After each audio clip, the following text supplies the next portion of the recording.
time for Bring Your Own Lunch. Personal stories about the business with my daddy, Dave T. Koenig. All right, come on in, have a seat. Welcome. This is the Bring Your Own Lunch podcast at bringyourownlunch.com, the magic of iTunes, the majesty of Stitcher, and however you found your way to download this podcast, I thank you.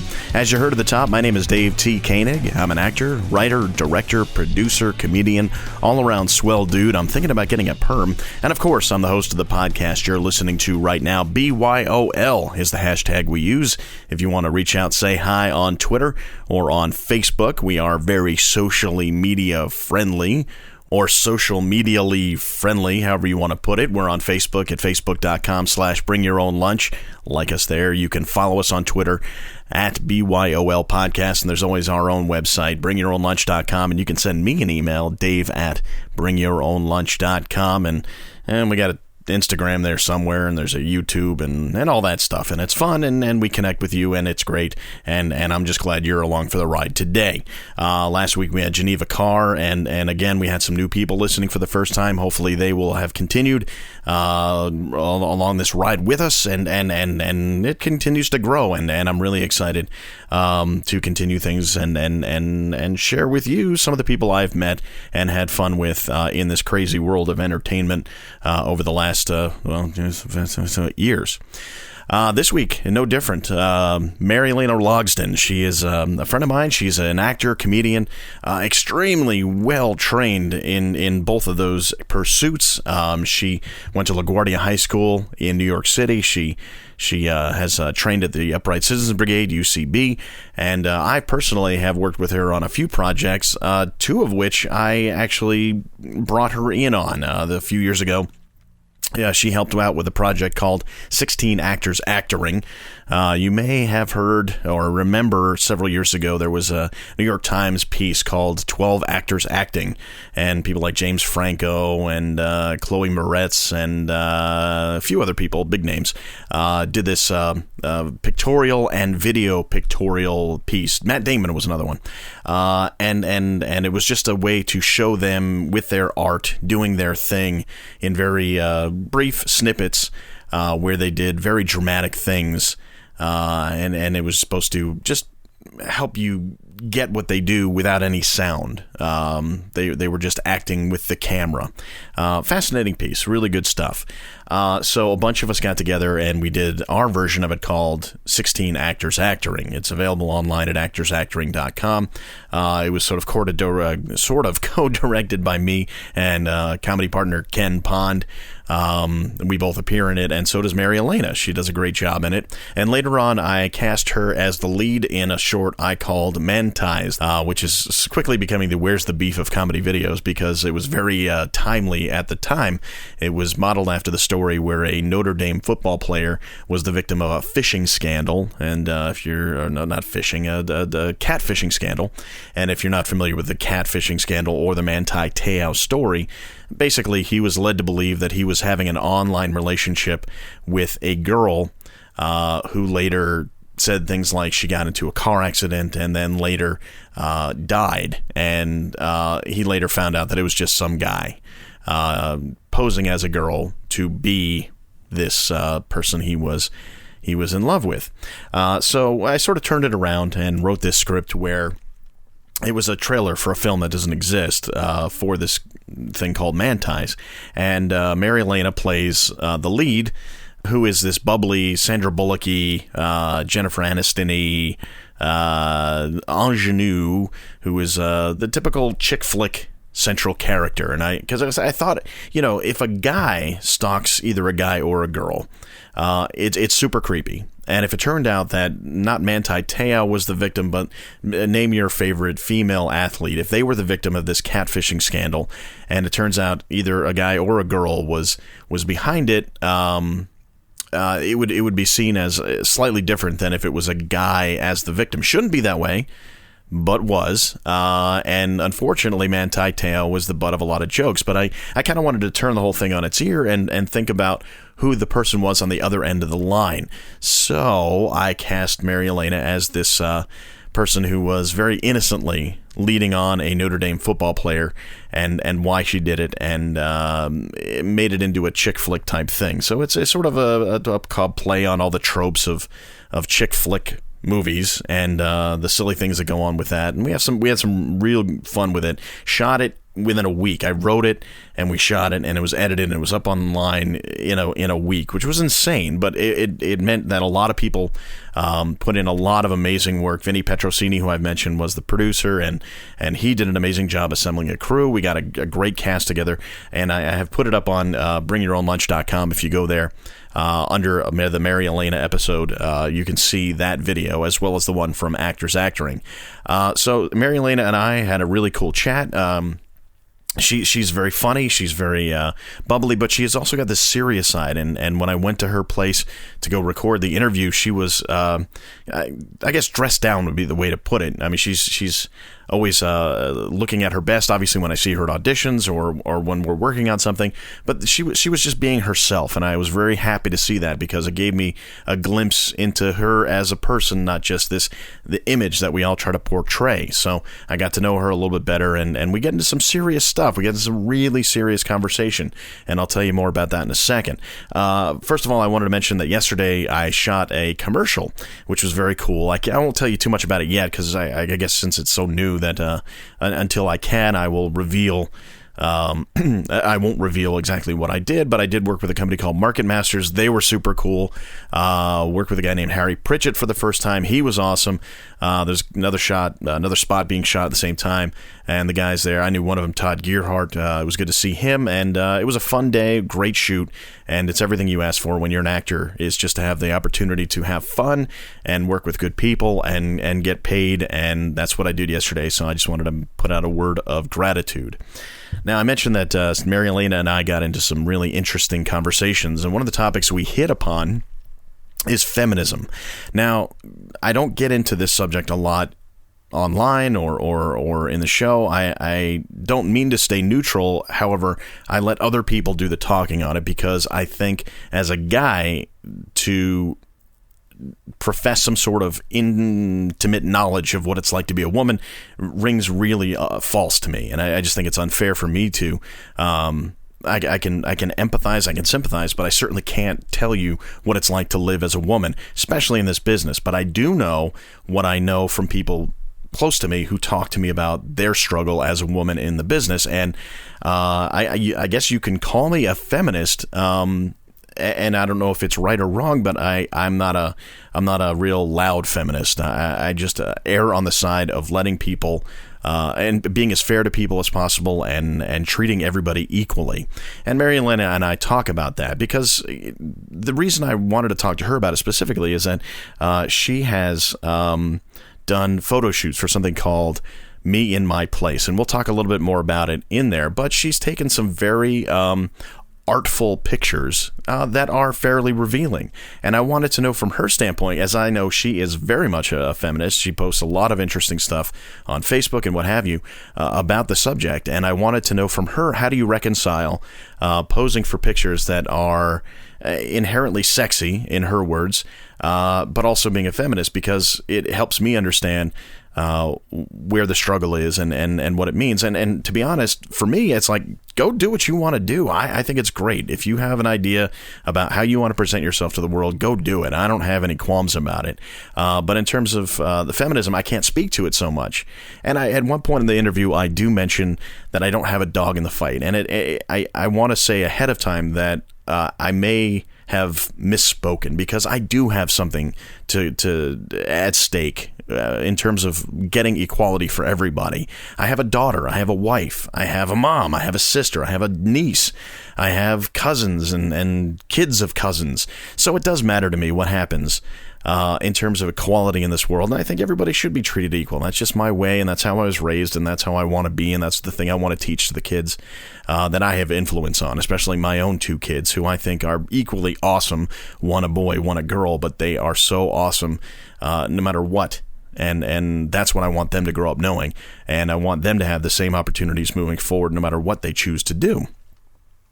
And it brings me to an audition I had today. I'm not going to give you any specifics about where I was or what I was auditioning for. I've mentioned before that that's kind of a no-no anyway, but especially given the case here. Now, I was but I was actually privy to an uncomfortable situation in an audition today. And I hope I'm not being I hope I'm not talking out of school, but I'm not going to name who was involved.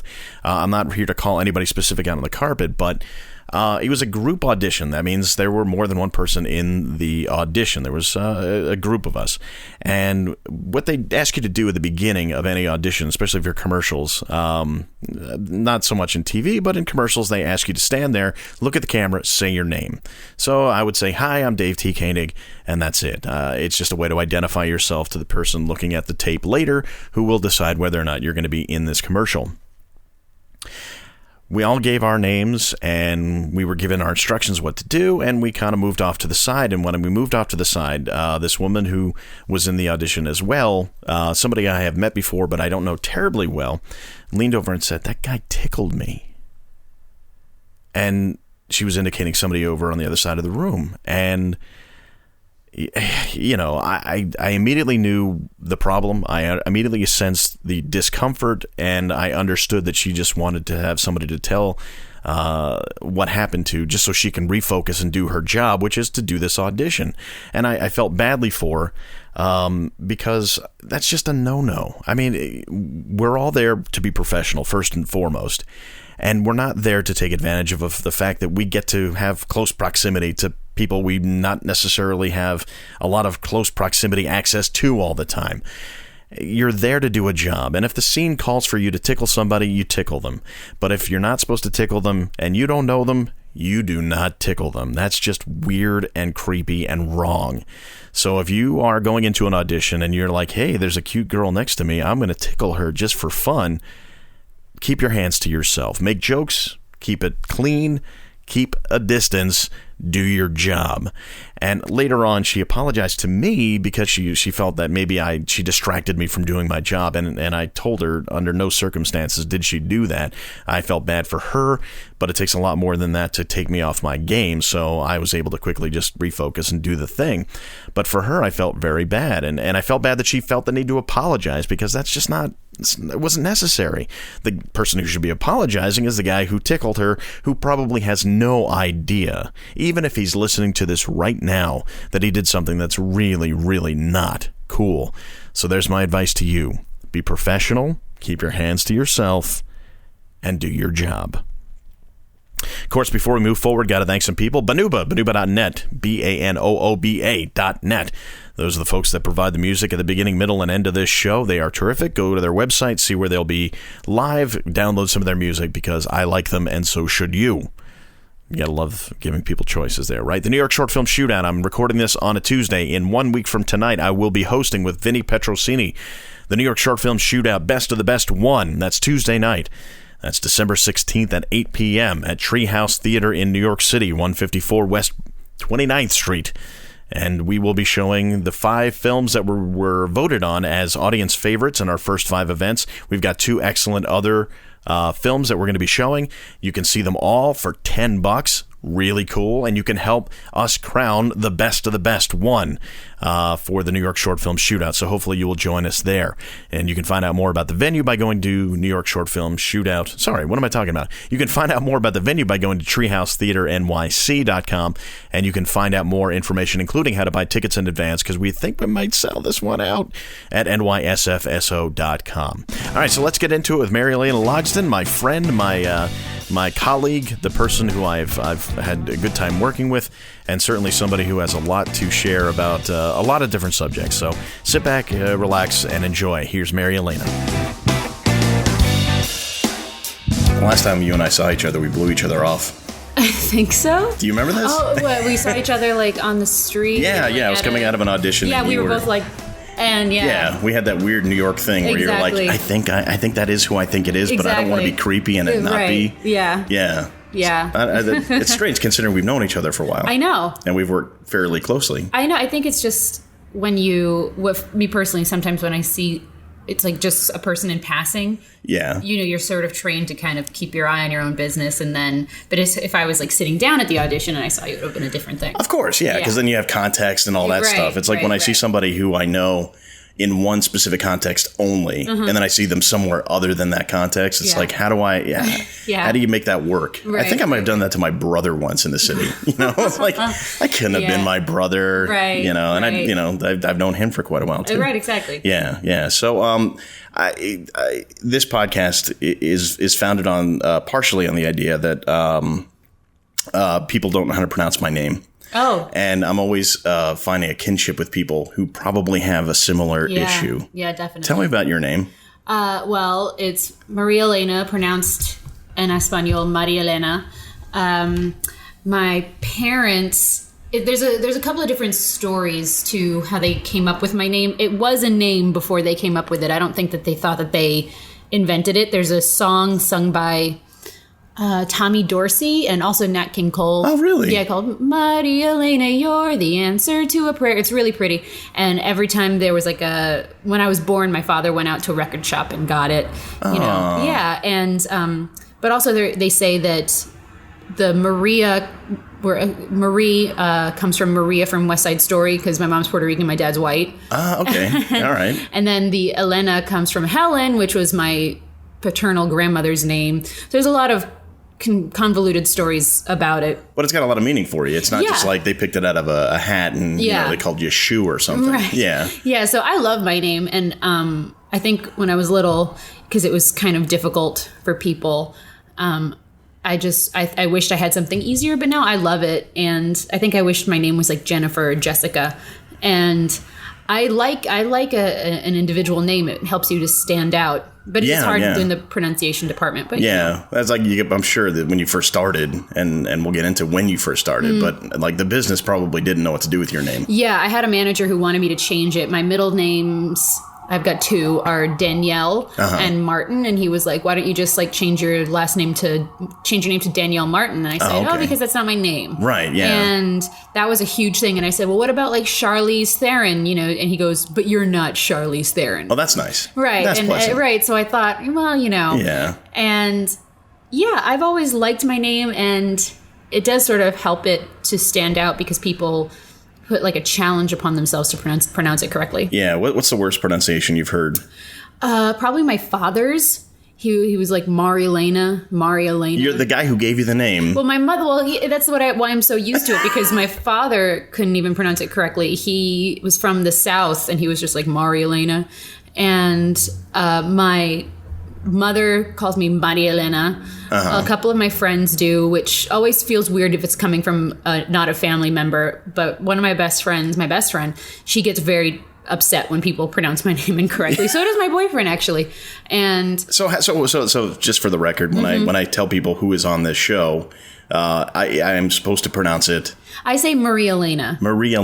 But that's what I mean. I think it's just it's fine. You know, because I went back and forth on this when I would tell people, you know, whenever I would discuss you in mixed company or whatever, you know, it would be like first I thought it was Marielena. Yeah. Because I think I heard you say that, yes. and then I thought I heard you say Marielena, which is slightly different. I say Marielena, and that's all that really matters. I mean, right? Like but people, I'll say it to somebody. I'll say Marielena, and they'll go, "Okay, Marielena," and I'm just like, "Fine." Yeah, I get that too. Where it's like, you know, what's your name? Koenig. What? Koenig. What? Koenig. Yeah. Koenig. Oh, Koenig. Right. No, I just said. Yeah. So I mean, that's the cross we bear. Yeah. So I don't really mind it that much. It's one of the I get upset when people go, "Oh, can I call you Marie?" And I go, "No, that's not my name." Yeah, that's But I prefer like cuter nicknames. Like some people call me Mar or Mare, which is fine. That's a pet kind of exactly. thing. Yeah, that's not like changing your identity. Exactly. That's the thing I have about that. Like don't change my identity just because you can't pronounce my name. It's easier to pronounce than you think. Yeah, exactly. Yeah. All right, so let's get to the beginning. Where'd you grow up? I grew up in Manhattan. I grew up in Roosevelt Island. Okay. But I did grow up in Manhattan, and now for those, I mean, I know Roosevelt Island. But for somebody who's completely removed from it, and there are some people even in Manhattan who don't know. Oh, yeah. Tell me, what is Roosevelt Island? Roosevelt Island is an island. I don't know how long it is. I think I want to say it's about 2 miles long, maybe 3, maybe less. And it's a little island between Manhattan and Queens. For some reason, it belongs to Manhattan. It has a 212 area code. And it, in the 70s, they decided to sort of turn it into middle class housing, and which they were kind of doing all over the city, like in Chinatown. I think like Stuyvesant Town was originally that sort of thing. Okay. And my mom and my dad got in on like the ground floor. They were one of the first families who bought there, and they lived there, and I grew up there. And I loved it because it was a small community. I got a chance to do children's theater. I had, there was like gymnastics and sports. It was like a suburb just condensed into this tiny little island. And there was, one of everything that you could need. There was one diner, one Chinese place, one pizza place. And a lot of my best friend and I, our parents still live there.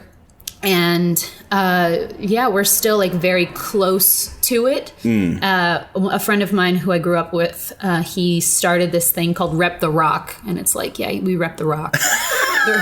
And I get very upset when people are like, oh, Roosevelt Island. I'm just like, shut up. You don't even know. Because it was It is pretty amazing to go there. It was the perfect place to grow up and be a kid. Yeah.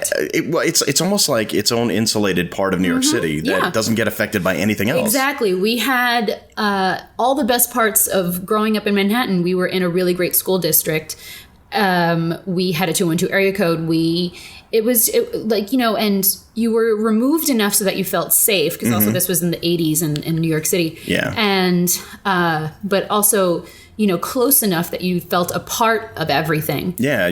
Subway accessible, which is odd that it's an island, but it's a regular stop. It's a regular stop on the F, and it's not hard to drive to. There's the tram, which is fun. I mean, I recommend it if in the spring, in the summer, even in the fall, to just go and spend the day there, because now they built all these new buildings, and Cornell University is building a new campus there. Wow. Yeah, so it's really kind of going up, and my mother refuses to give up her apartment, which I'm happy for, because I definitely would love to raise my kids there someday, because when I talk about this with my best friend Denisa, I'll just be like, we really didn't get into a lot of trouble. We didn't, but we were also never bored really, because we had each other and we could play outside.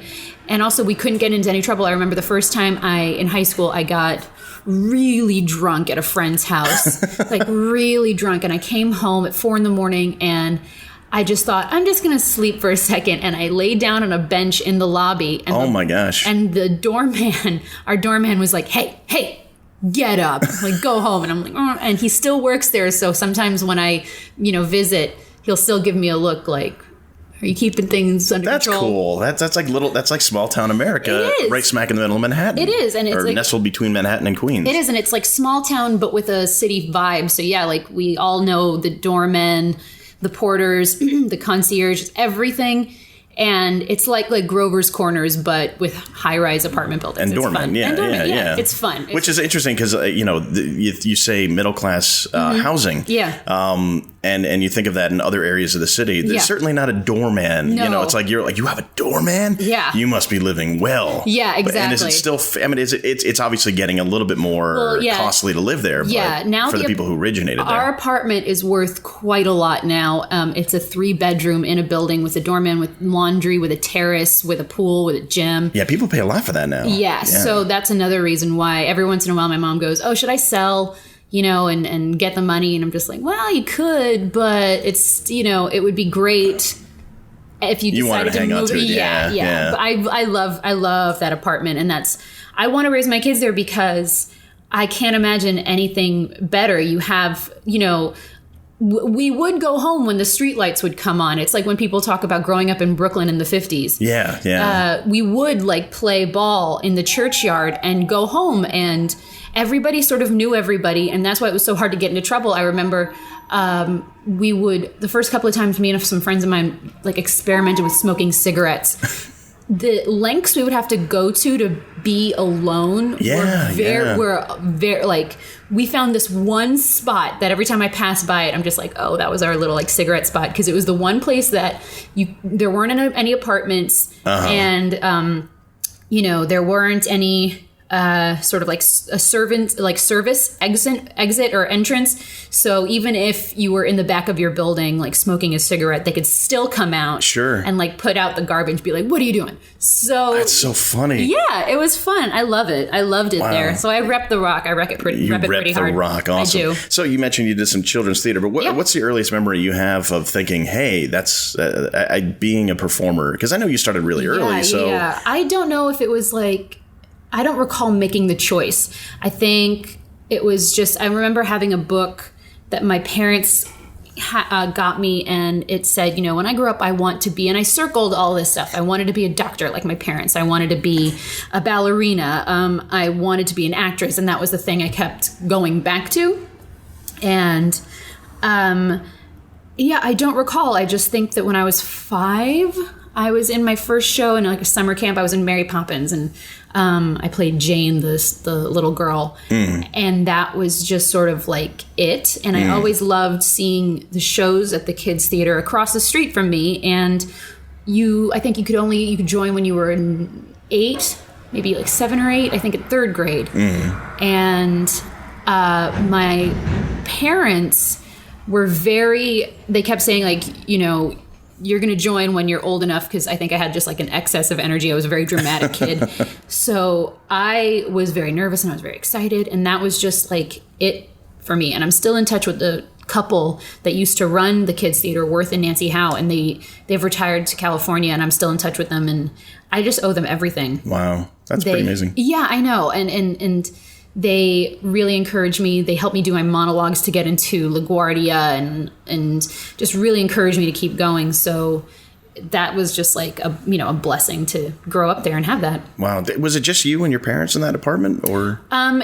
Sort of like a rotating cast of people. I had a couple of like live-in nannies, like au pairs. My sister lived with us for a time. But yeah, it was pretty much, for a long time, it was, and my father died when I was 9, so then it was just like me and my mom. So yeah, there were always people there though. So you had sort of like, different influences throughout the years. Was there anybody besides that couple that ran that theater who encouraged you to keep going? I think that was them. Well, like people at the theater, once I got old enough, they encouraged me to join the teens theater. And then once after you did teens theater, you would join like the adult theater. But they asked me to join it, and which I can't thank them enough for, because I don't think it would have occurred to me for some reason. And they really encouraged me to keep going. And they would see me in shows that I did after that, or anytime I'm in a commercial on TV, so it was sort of that community. And I think it's not like my family didn't encourage me, because they did, but I think that I'm one of the only ones in the family who has like a sort of artistic bent. So I think it's just like not quite something that they're used to. Well, you said your parents are both doctors? Well, yeah, my father's a doctor, and my mom was a nurse. She's now retired, and she teaches. Okay. So it was very much, everybody scientific, methodical stuff. Very sort of, if you want to live and succeed in this city, you have to, do something that makes sense. And nobody really in my family is an artist. Interesting. Or any sort of like, there's no like writers, or there's maybe a couple of like graphic designers and stuff like that, but everybody kind of is, like white or blue collar. Right. Nobody else insane enough to deal with the ups and downs of this business. Exactly. Yeah. I don't even know if it's like something that they wanted to do, or if it's they just it never occurred to them. I mean, I don't know. Yeah, but you went and followed it. Yeah. You mentioned getting into LaGuardia. Somebody who isn't from New York City doesn't quite probably understand the idea of going to high school being a pressure situation. Yeah. What was it like? You advanced past elementary school where I came from. You went to the local high school, and they didn't say no. You just showed up. They just showed up. Yeah. Well, it was sort of like that too in the city. But my parents, I was like a miracle baby. They had me sort of late in life, and it was my dad's second marriage. So I think they very much thought, you know, if she can get into this school, why not? You know, so I remember moving around to schools a lot. I went to a lot of amazing schools in the city because at first I went to a private school, and then my parents thought that there wasn't enough of a variation of people, of socioeconomic things, and you know all that. So then I went to a public school, and then that public, but I was still in sort of like an advanced placement thing there. And then when that was over, I had to go to junior high school, and that was like a magnet school, and it was just like I never knew. And I was very upset at my mother because I wanted to go to an art school, and she said, "Oh, this is an art school." And then when I get there the first day, it said the School of Math and Science, and I was like, no. But a lot of my friends were going there as well. I think there was like a magnet thing for kids on the island. Now, when you say magnet, I actually don't know that term. Oh, I mean, I've heard of it, but I have no idea what it means. I think it's like instead of just sort of going to the school in your district, they sort of source kids from other schools and encourage them to come to this school for based on like test results or something. Yeah. I don't know. Like I said, I had no idea. You just went. I just went. I just showed up. And my best friend and I went there, and that's when we sort of like first became friends because she grew up in the the building next door to mine. And so then after that, in New York City high schools, New York City schooling is so crazy. It's really intense, and you know they make you take all these tests. And I knew once I found out that LaGuardia was a thing, I knew I was going to go there. And I know that like 10,000 kids audition for the drama department. Amazing. And 60 kids get in, and it's not like 60 kids per year. It's 60 kids in the whole program. In the whole and you stay there for all. I mean, like per year, per grade. So it's like slots open up every year, but only so many according to the graduating year, or so then it's 60 kids in freshman class, and people can drop out, but nobody else new can come in except for like a small handful sophomore year, but that's it. Oh wow! And then you're with that same group your entire high school career. So it's pretty much like 60 kids, and I never fathomed that I wouldn't get in. I knew I was going to go. I knew I was going to get in. And I applied. I did it. And it was awesome, but it was also terrible because I just wanted to, if there was such a thing as a conservatory high school, I would have wanted that. I had no... Oh, you didn't want any of the other stuff? Any of the academics, maybe literature or history because those are the things I like. Yeah. And maybe science, but math... can go screw. I'm so bad at math. I have like that typical artist brain. Numbers are 2 + 2 = yellow and a little bit of blue. Exactly. And so I was very sort of like and I always just sort of barely squeaked by, but I was doing so well in my drama classes because that's like all I cared about. Yeah. And that's LaGuardia is very hard in that way because the teachers very much want you to care about your academics as much as you care about your major, right? Which for some people I think it's easy because they really beat it out of you, which I think is good because some people go into being a performer because they like the attention or something like that, and they really make you go, no, this is work. And that's good because a lot of people, even at our stage in the game right now, don't get that it's work. And the stuff that we actually get paid for is stuff we would do for free. Exactly. And they would probably like to pay us for, give us nothing. Yeah. It's the other stuff they pay us for. Right. Yeah. And they and also the little things like I had friends of mine who I went to LaGuardia with who were like, oh, I don't understand how you can audition all the time. And I'm like, that's part of the thing. That's part of the job. This is a job. It's like going to vocational school, but your vocation is this art. You know? Yeah. And so a lot of very few kids in my graduating class actually went on to act. Very few. Most of them did not. Anybody who has gone on to anything anybody would recognize. Yeah, Nicki Minaj was in my graduating class. But did you know her throughout? Mm-hmm. Well, go figure. Yeah, right. And when she was coming up, I would have thought that she would be a comedian or a sketch performer because she always was sort of like this big personality. I didn't know her incredibly well, but like I said, it was a small class, so we all knew each other. And so would you say what she's doing now is it kind of satire? I mean, would you guess that it is a little bit? I think, I think so. Also because she did not give a fuck. But then also I can't really like say that Oh yeah, I knew her so well because I didn't. We were only in a class together. I think sophomore year definitely, and maybe freshman year. Although I don't recall. I'd have to ask some other people. But after that, we weren't in the same class together. That's interesting because there's only 60 people, but it was. I guess that's enough to separate you to the point where you and somebody like Nicki Minaj wouldn't be. Yeah, it would separate into like freshman year, you're in 2 separate classes, and then I think after that you're in 3. Yeah, after that you're in like they separate even further into 3 classes. So the class sizes are really small. So it must have been pretty intense. What's the thing? What's some of the stuff you learned in high school all the stuff that you would learn at a conservatory? You know, like sense memory, Stanislavski, Meisner. You know, like method stuff. All of that sort of stuff, which then makes it very hard to go to another school unless you're going to like Yale drama or Juilliard or Northwestern, some very top tier. In my opinion, somebody else could have a different opinion. But so yeah, we learned all that sort of stuff that people don't even really know now going into our profession.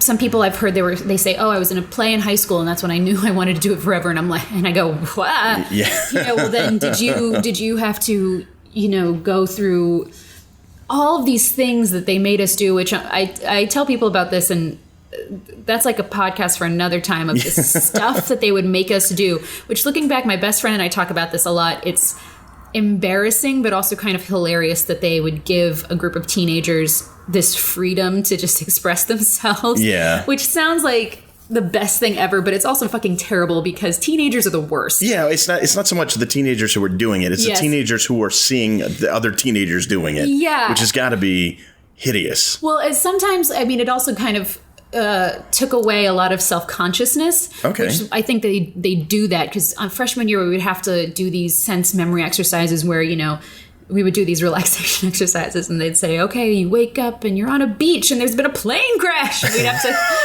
and all that. And looking back, I'm so embarrassed, but it's also hilarious because now I could not care less. Right, and that's what I mean. They kind of beat that embarrassment out of you. Which is great. Yeah. But then also, you're a 16-year-old and you think that you know everything. And, it's funny because I don't know how the two compare, but the school I went to on Long Island had a really intense theater program also. Yeah. So we were doing stuff like learning what sense memory was and who Meisner is and method and stuff. On one hand, you're right. It did kind of empower you to feel like you can do stuff. But at least in my case, I remember several people who took it too seriously. Oh, yes. So you had some people like that. Who were like, I am acting now. Oh yeah. At 16. Yeah. Totally. I can't recall. I bet I did that sometimes. And we had every once in a while, I think junior year, when we would start to work on elevated language like Shakespeare and Moliere and all that sort of stuff, we would have these guests come in, and we had guests come in. They were doing The Sideman on Broadway, and it was Edie Falco and a couple other people. I think Anthony. Like she came in? Mm-hmm. Oh, man. I think it was Anthony Edwards. Some other people from TV were in the show at the time. I can't recall because we were also like, oh, Edie Falco. And I think, and Edie Falco was Edie Falco by then. I think so, or at least, I don't recall if The Sopranos were on then, but I think we just knew of her through theater. It was just if you were like steeped in it, you knew people like that more so than the average 16-year-old. Right, well, because they would take us junior year, they would take us out once a month or once a week every Thursday to see a play at Second Stage. Oh, wow. So we, got to see a lot of really cool theater. And we got to see the first run of This Is Our Youth with Mark Ruffalo. And I remember none of us liking him. We were like, he can act. But we were also probably like super obnoxious. Yeah, sure. So one of the guys in The Sideman, I wish I could remember his name. He talked about going to Juilliard with Laura Linney. And he said something like, we all knew who had the most focus or who would really like take it somewhere, because Laura Linney had this notebook that was just full to bursting of clippings and notes on whatever. And my friends all looked down the row at me, and I'm holding my drama journal, which looked exactly the same. Wow. And I was like, what, guys, shut up. And because we were working on Shakespeare at the time, and I took it very seriously.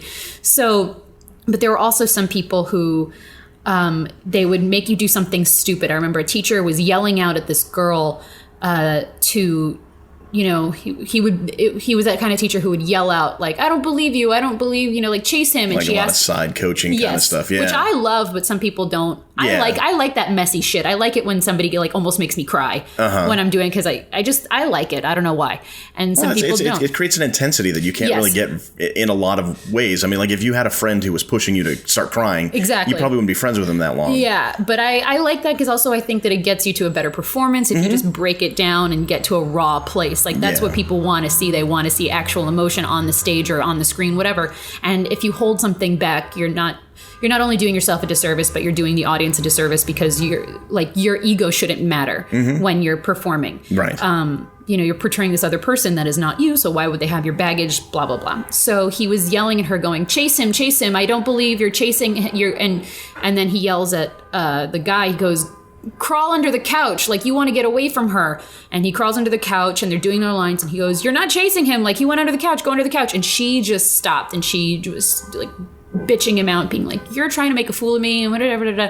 And that was the first time I actually thought, oh, you aren't taking this, you're not taking this very seriously, but that shouldn't matter. Yeah. Yourself shouldn't matter when you are trying to portray somebody else. Yeah, yeah. In a weird sort of sadomasochistic way. Like yourself shouldn't matter. Right. But, and I never had to do anything like that. They never required that of me.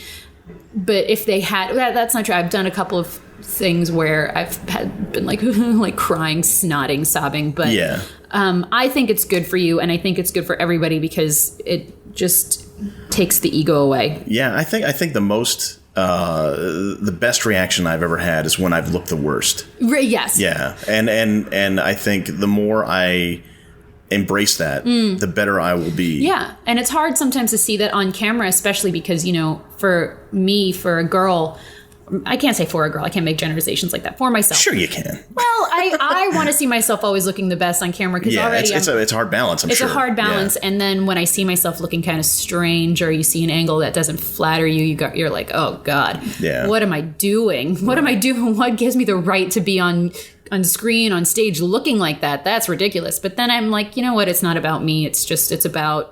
But you're also a vehicle for getting across the material. Exactly. So I know what you're going through. I mean, how many times have I looked at my head and thought to myself, that's way too big to belong in any of that. Yeah. But and I don't mean it in the ego way, the other way, but by that same token, it's like you are not looking at it the same way most people look at it, where it's like, nobody's looking at how weird my eyelash looked. Right. Yeah. I think that it's also maybe a pretty girl thing. You're just supposed to be a pretty girl. I know, and I understand what it's like to feel like a pretty girl. Yeah. You're just supposed to be a pretty girl, and you're not supposed to, but then when somebody like Claire Danes does all of her ugly crying, it makes you very uncomfortable because you think, oh gosh, what's she doing? She's just supposed to be a pretty girl. She's supposed to cry like silently and beautifully. That's really interesting. And it's kind of a topic I wanted to talk to you about because I know you feel very seriously about it. And I don't mean to distract from hearing about your path, but I know, well, okay, I won't make any assumptions. Do you consider yourself a feminist? I absolutely do. Yeah, I mean, based on what you post on Facebook and conversations we've had, you are definitely somebody who, to you, what does that mean? A feminist? Yes. Well, it's just somebody who, a woman has the right to be a full person with, bumps and all. Like, there was a time when in films the woman had to be perfect just to show that, I don't know what to show. Well, I don't know what that comes from. I think just to show that women are being thought of. I don't know. But now I want to see a messy woman, but then also it makes me very uncomfortable to see a messy woman. Yeah, it's interesting you said that, where it's like you watched Claire Danes and it doesn't seem right because she should be a pretty girl. She should be a pretty girl. And that seems like a struggle for you. Oh, yes, it is. And it I don't know what it comes from. I couldn't tell you. I think because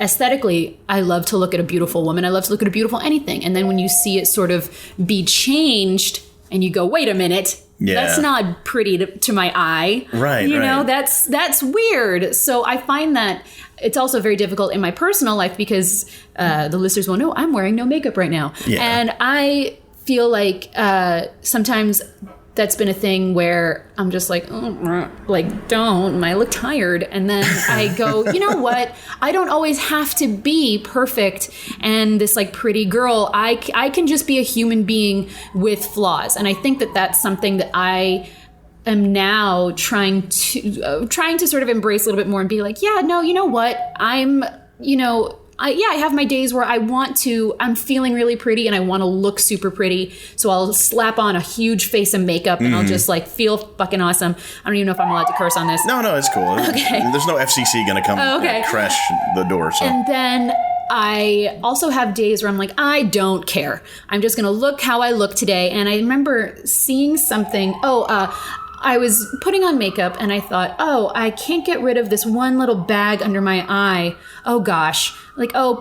And then I thought, you know what? Why am I so concerned? I have bags under my eyes. Yeah. I'm putting on makeup to hide it, but why am I hiding? Why am I hiding it? And it was like a whole like conversation in my head. And I realized that I have that thing. Like, I think I just saw Interstellar and Jessica Chastain, who I love, and she wasn't very pretty all the time. Right. And I just thought, oh gosh, like, why wouldn't anybody want to be pretty all the time?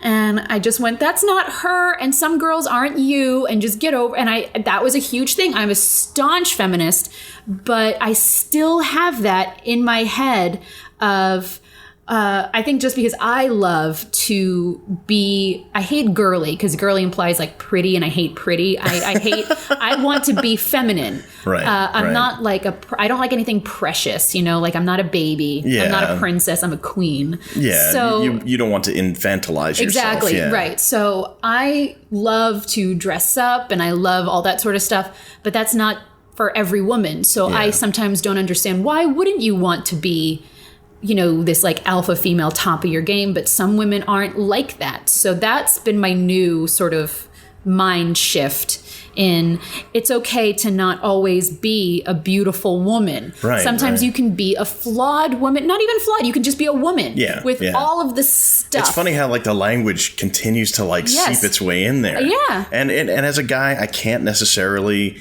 I don't have a dog in the hunt, it's like where I just appreciate the fact that you go through that, I mean, I have a wife and I have a daughter, and my hope is always that they just feel great about themselves no matter what. But, knowing what the struggle is, it's fascinating. And you say like flaws and like, is it a flaw? It's not a flaw. Yeah. It's not a flaw. If I, go, also sometimes I think it's a respect thing. Like, I would never show up at a friend's party without dressing up or putting on makeup, because it's just, you don't want to be like, oh, hey, I just woke up and I showed up to your stupid house. Yeah, I think that it's so hard to draw the line, because even for me, I mean, even as a guy, I think it's like, I literally can roll out of bed and show up somewhere, and nobody would bat an eye. Right, but I think it's also you have to know your friend. Like, if my boyfriend did that, I would, if we're like, okay, I'm ready to go, and he's wearing like a stained shirt, I'd go, you can't show up at so and so's house like that. That's just not my thing. Yeah, which is a very and there's room for that. Yeah. In all of it. I mean, I think one of the things that I think, I've seen people react to is not allowing room for any and all of it. Yes. And what's interesting about you, and if it's okay to mention like the Me and My Place thing. Yeah. So tell me about what Me and My Place is, just quickly. Yeah, sure. Me and My Place, it's a photographer who worked for many, many magazines and everything. He had this sort of photo experiment, which has gone huge, about women at home in their homes, just sort of being themselves. And it kind of became this vehicle for just to show, number one, celebrity women at home in like their cute undies, but not, he doesn't do like underwear sets or anything like that. He wants it to be, I always thought of it like, if that girl was your girlfriend and it's a Sunday and she's just walking around the house wearing, your shirt and her panties, and it's just like relaxed. Right. So that's his thing. And these are all women at home being cute, and there's women of all shapes and sizes, all colors, and it's awesome. And I started to do that because I think at the time I wasn't feeling, I'll always say, oh yeah, I have a lot of pride in my body. I feel very sexy. But at the time, I think I wanted to reclaim it somehow. So there's always been a thing, like if it makes me scared, I have to do it. So I was always very self-conscious about my body, because I come from a family of very curvy women, and they would always say how skinny I was. And I was always very like petite framed. And I wanted to get comfortable with it by showing it off. If it scares me, I have to do it. So I was like, I'm just going to be naked on the internet. And it was fun. Near naked, we should point out. Right. And it was great. At the time, I felt super sexy, and I would look at these pictures and I would just be like, oh my God.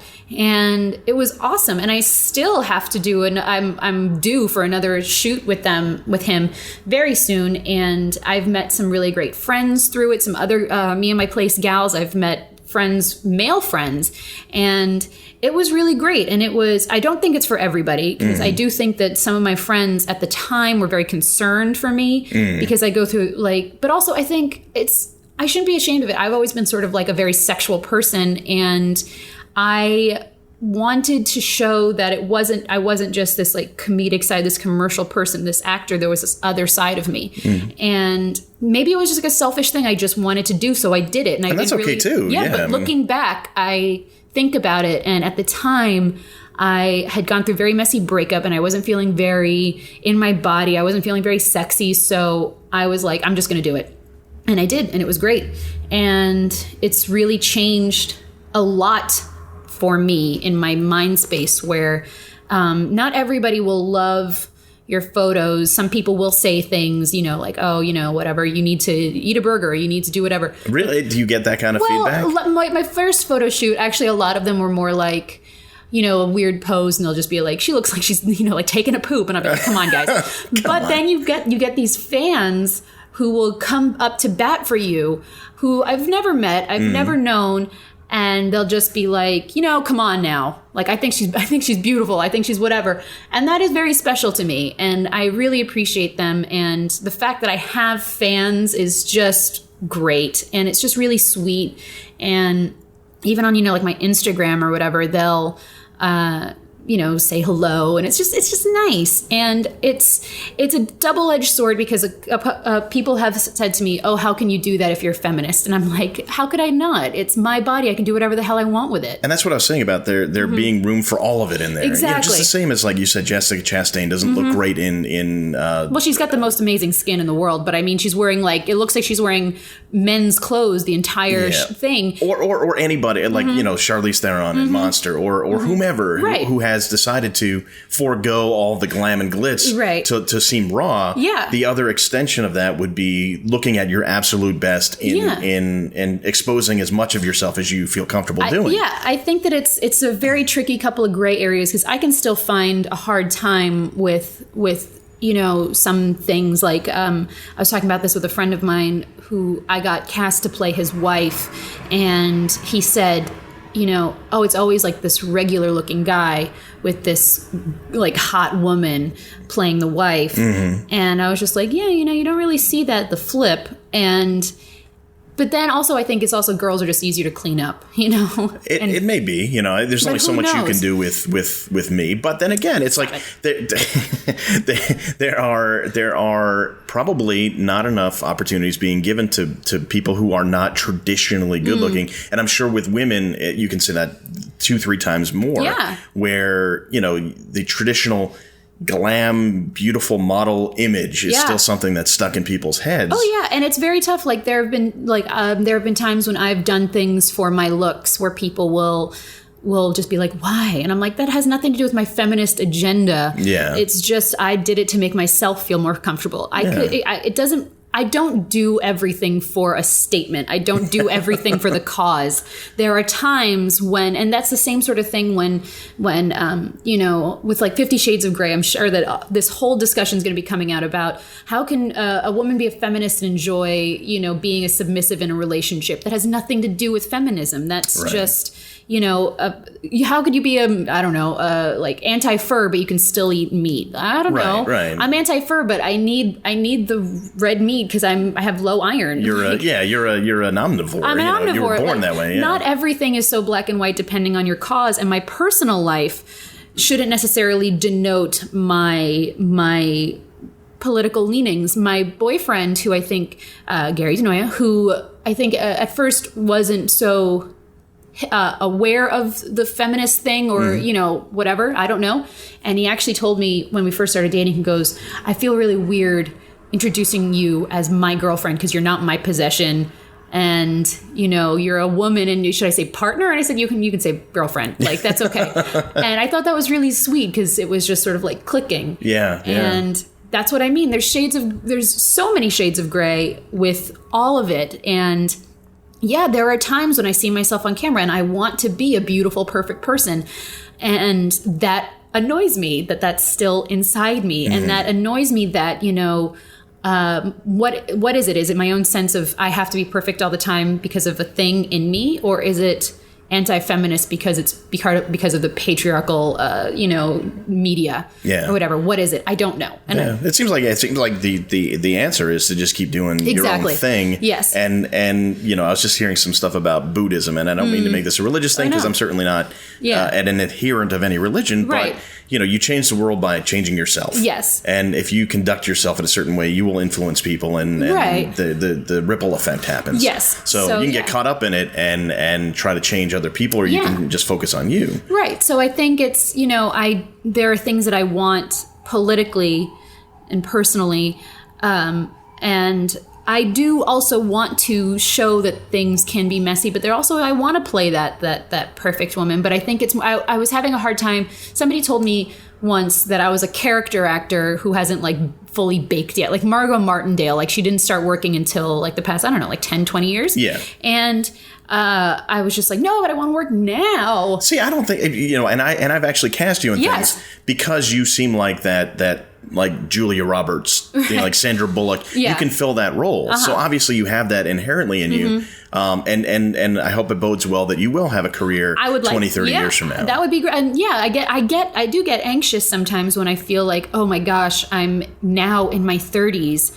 I'm not going to be that pretty young thing, you know, when on like the cover of Maxim, you know? You know, it seems like you have to be 21 to 26 and then you become a mom.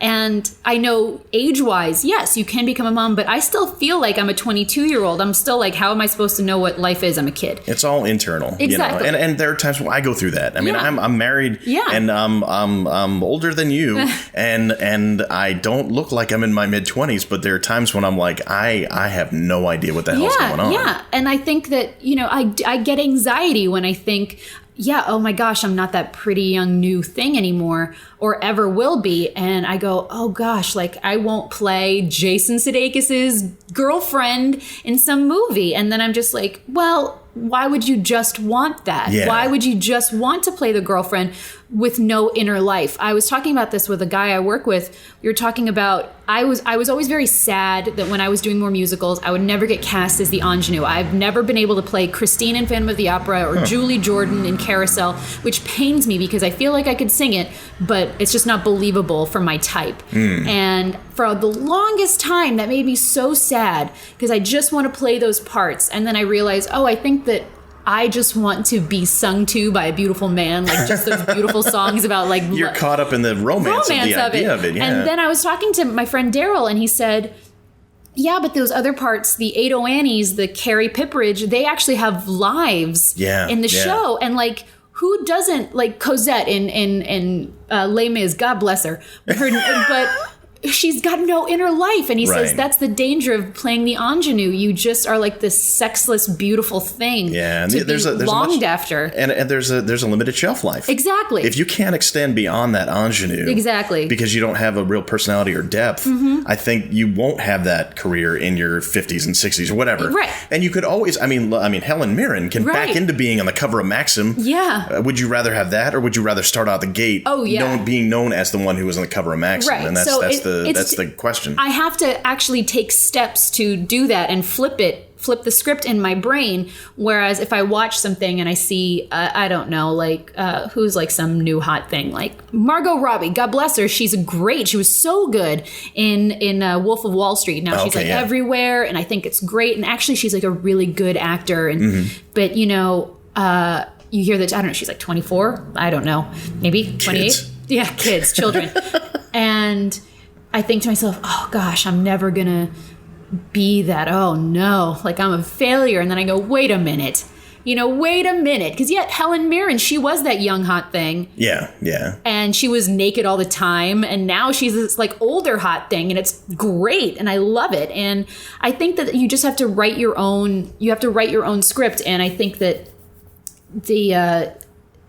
it's just funny when that happens in my own brain. And I hate the fact that it takes me 5 extra seconds to talk myself out of it. Yeah. And I think it's also, number one, my desire to work and make money and support myself. That's a tough one to overlook. Yeah. And number two, it's also my vanity. It's my ego. And I would much rather play Carrie Pipperidge, but I want to be Julie Jordan because I want to be the star of the show. Yeah, yeah. So I think everything is evolving though. I think there are new avenues for getting stuff seen by people. Yeah. The slices of the pie are maybe getting smaller, but we just want to have a nice life. Yeah, exactly. And there's a grittiness and a dirtiness to what's being shown on the air now that allows for a range of things. Oh yeah. You look at Edie Falco's a great example, like what she did, Nurse Jackie. She is making herself look terrible in her actions and her thoughts and all that stuff. Or you look at Walking Dead, where they're not looking great. I was just talking about that with Gary last night. We were watching an episode, and then we saw the Talking Dead afterwards. And 2 of the actresses were on, and we were both kind of going, oh, I didn't recognize them at first. Right. Because they're all like dolled up. And Gary actually said, he goes, I think that they're, the gal who plays Sasha, he goes, I think she's prettier without all of that. Yeah, yeah. And all of that. And I saw that same thing, yeah. Yeah, and I was like, me too. Huh. Isn't that funny? Yeah, and you get to know them without all that glam. Yeah, and I just kind of went, I always watch her on the show and I go, gosh, her bone structure is wonderful. Yeah. Oh my God, her skin is so great. And then they showed her on Talking Dead and she was all like glammed up. And I thought, well, also good for you because I'm sure you don't get a chance to do that and you do it for yourself. Yeah. Because you're on TV all the time and you're like sweaty and dirty and you get a chance to actually wear what you want to wear, look how you want to look. Right. So yeah, why wouldn't you want to do that? But she was like unrecognizable. Yeah, you didn't get to know her if you saw her for the first time on Talking Dead, but on Walking Dead, you see her at her real. Yes. And I think there's more of that coming. Yeah, I hope so. So do I. Yeah, I've always thought that was more fun. I always had, like I said, I always had the most fun when I would do those exercises in drama school where you'd be like, I did one when I was at Circle in the Square with Ken Schatz, and he made us do this thing where it was just, I ended up literally dragging myself by my fingernails, like crying, snotting on the floor. And I had a couple other friends in the class who were kind of half-assing it because they didn't want to do it. And fair enough. And one of my friends said, maybe even especially after you did. Yeah. But it was a group thing. And my friend said that she looked over at me and she was just like, I think you went far enough for the both of us. And I just remember literally there was like snot all over my face. Nice. I was crying and I had worn makeup that day. So I had like raccoon eyes and I was just like, and then I was really mad for the rest of the day that like they got that from me. I was like, you win. Yeah. And now you said that was a Circle of the Square. That's where you went after LaGuardia. I've always bounced around. I went to Marymount Manhattan for about a year, a semester, and it wasn't for me. I wanted something really intense. After LaGuardia, because it was very intense and I wanted to keep that intensity, but I didn't want to go to college. I wanted to work. Yeah. And that was a big thing with my mother. She, to this day, she's like, why don't you finish your degree? And I'm like, no, it's not going to happen. You always have time to do exactly. That. Yeah. I'm like, yeah, when I'm good and ready. Yeah. I wanted to. I wanted to go to Juilliard, but they don't let you audition. I just wanted something super intense. So every once in a while, I'll go to a school and take a quick course. I went to Royal Academy of Dramatic Arts in London. I took their course. I went to Circle in the Square. I took their course. So every once in a while, I'll just like bounce around. And that's always also been really great. And especially at Royal Academy of Dramatic Arts, the British take their theater very differently and that whole process very differently, and I loved it. Circle in the Square was for musical theater, so it wasn't as intense. It was, but I love a good intense workshop. That's like, I don't know, maybe it's like the gym for me. It's like I sweat and I cry. Yeah. And how long were you at each of those programs? Circle in the Square, I want to say it was a month, maybe 6 weeks. And RADA was just 2 weeks, but it was really intense. Well, it almost has to be because they bring people across the pond and stuff. Yeah. And then I was going to go to LAMDA, London Academy of Music and Art, something.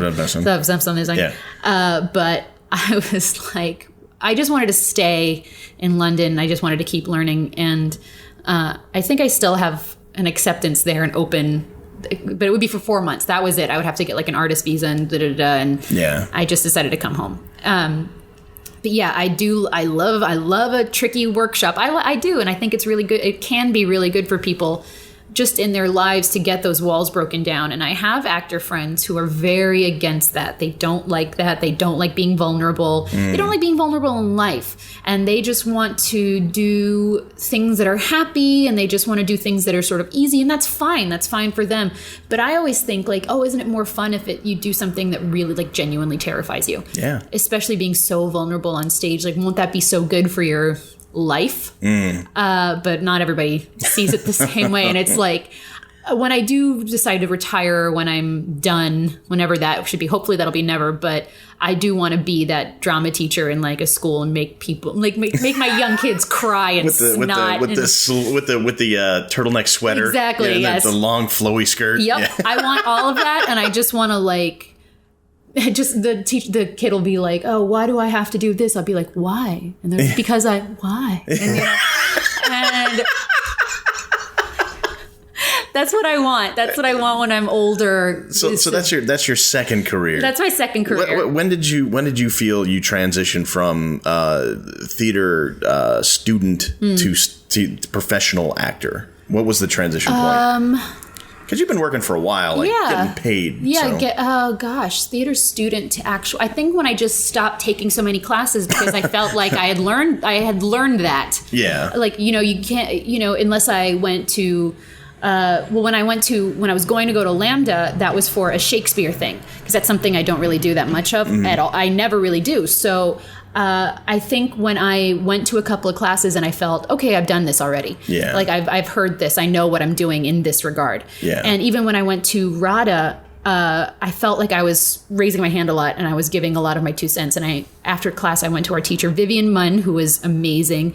I asked him, I just said, I'm sorry if I'm talking too much or if I'm saying too much. I just get super excited and whatever. And he goes, no, I think that maybe this was one of the ways that I felt like that. But he said, no, I really want you to speak up because I know you know what you're talking about. And he's like, anytime you want to talk or if you want to like assist me on stuff, feel free. And I was like, that's oh my God. Yeah. And so I think that was that was like the last nail in the coffin when I was like, I know what I'm doing. Yeah. And that was probably it when I took some classes and I thought, this is just a warm up. This is just to get it going again. I know what this is. Do you feel like, were you starting to do any work prior to that? Or is that point you said that was, you started auditioning and stuff? I started auditioning when I was 21. I didn't really get into the groove until I was about 25. I think maybe once I started doing stuff at UCB because I knew I didn't have to sort of I had to be taught on the improvisational method. Yeah. But I didn't have to be taught about what sense memory was, what,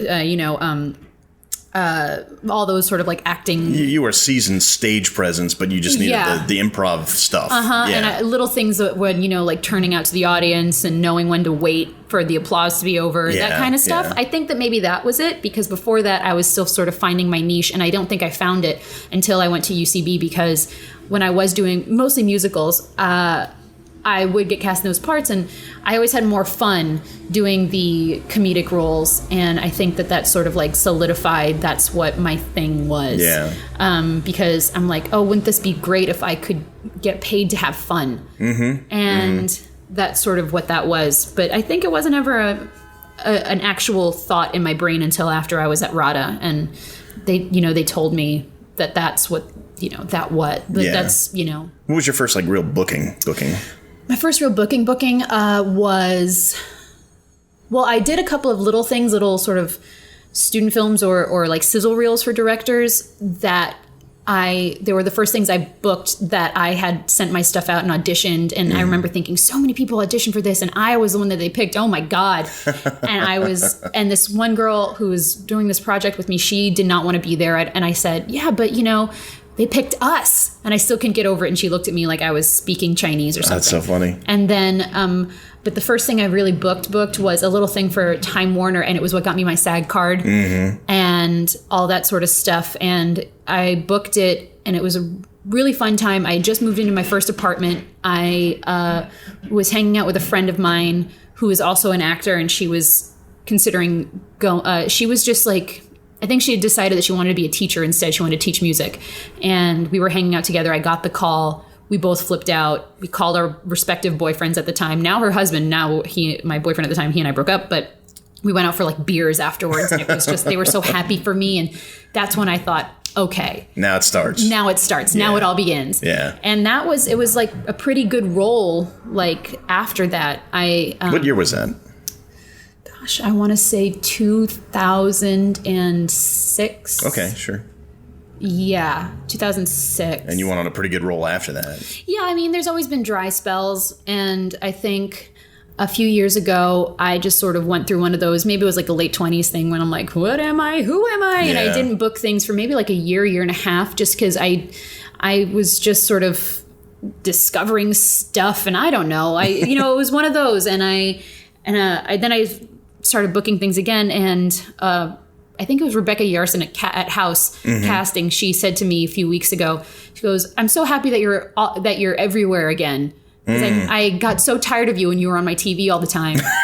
And now I miss you. Aww. And now when I see you, I'm like, oh, there she is. Aww. And I thought that was really sweet, but also like, oh, it's nice to have a comeback, I guess. Yeah, it's weird that happens. I mean, I've gone through a couple of those now where it's like, people feel like they see you all the time. And then they don't see you all the time. Yes. But I don't think they realize they don't see you all the time. Yeah. But they still think you're really busy. Do you have that sense where people think you are a lot busier than you are, and then you turn around and you're like, I'm not doing anything. I would hope people would think I'm busy, because I don't want people to know how often I'm just like, what am I going to do today? And, I would love to just be working nonstop. Who wouldn't be? And I don't know if that's ever a thing. Maybe it's something that I think, oh, so-and-so is way much more successful than me based on their Facebook, their Instagram, they're just working.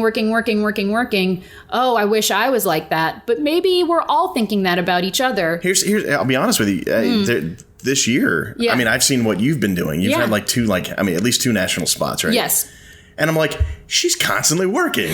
Yeah, I think we all do that to each other. I hope so, because I want to let people know in that same sort of way that I'm not always that pretty girl. I am not always working.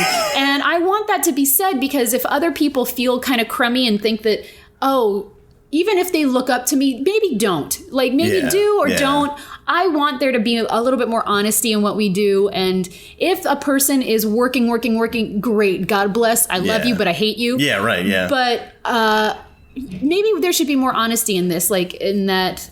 Yeah, I don't work all the time. I audition a lot. Yeah. But there are weeks, this week, I haven't gone on one. Last week I went on maybe 1 or 2. Yeah. And not everybody is constantly busy. And if you are, awesome. If you're not, stop faking. Yeah. And let's all just be honest. It's the same sort of way that if you, if you work at a restaurant, you're not like, oh yeah, my tables are tipping me amazing. I guess it seems like it should be unrelatable to anybody else, but I guess it's not. It's not. Yeah. That's really interesting. If you're a realtor, you're not signing contracts all the time. Yeah. And I don't care about looking good. I don't want people to pity me, and I don't want people to feel bad for me or anything.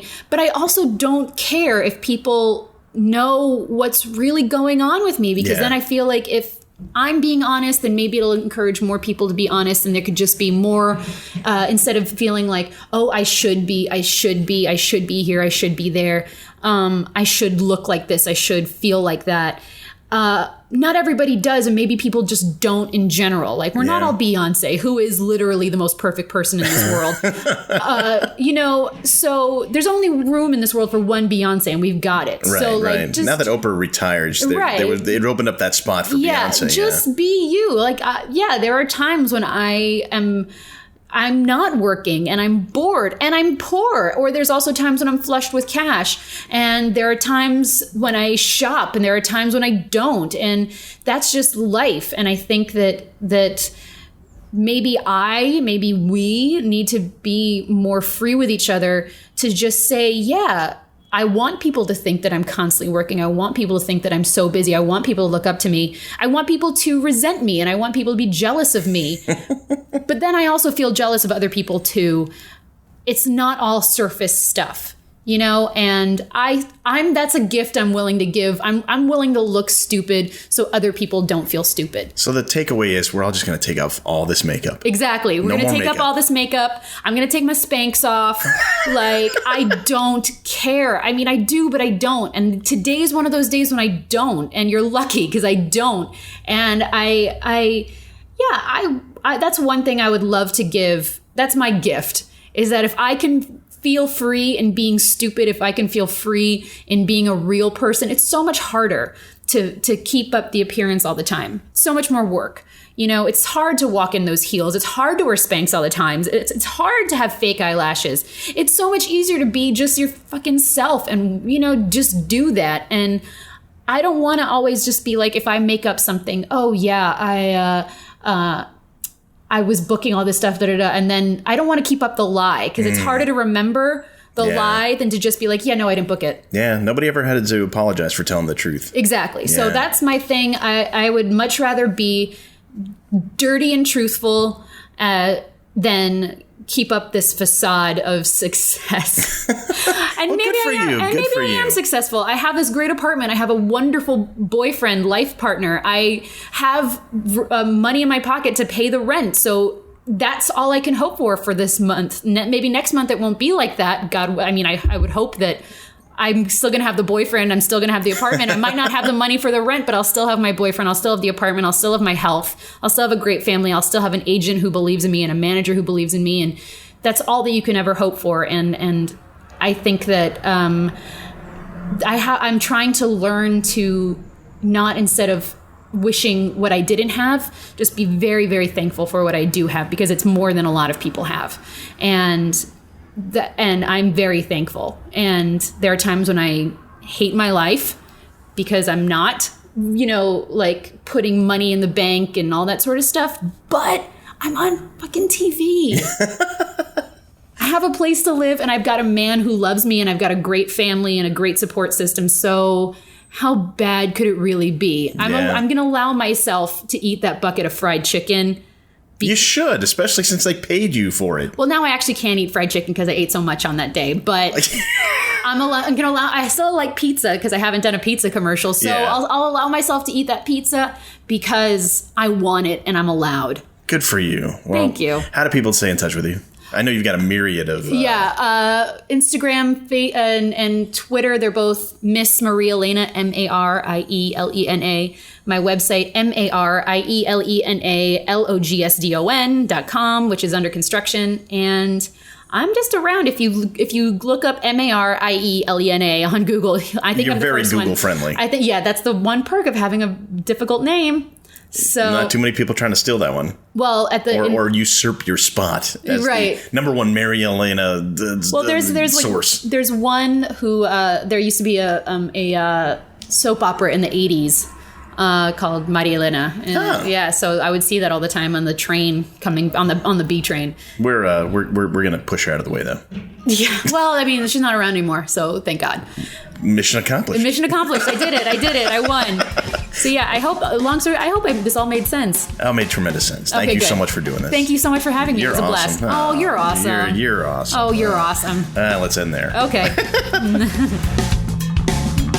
Gotta love when people open up and just let it all hang out, and that's exactly what Marielena did, and it was a great interview. I'm so glad I got to share it with you. If you want to find out more about Marielena, you can go to her website, MarielenaLogsdon.com.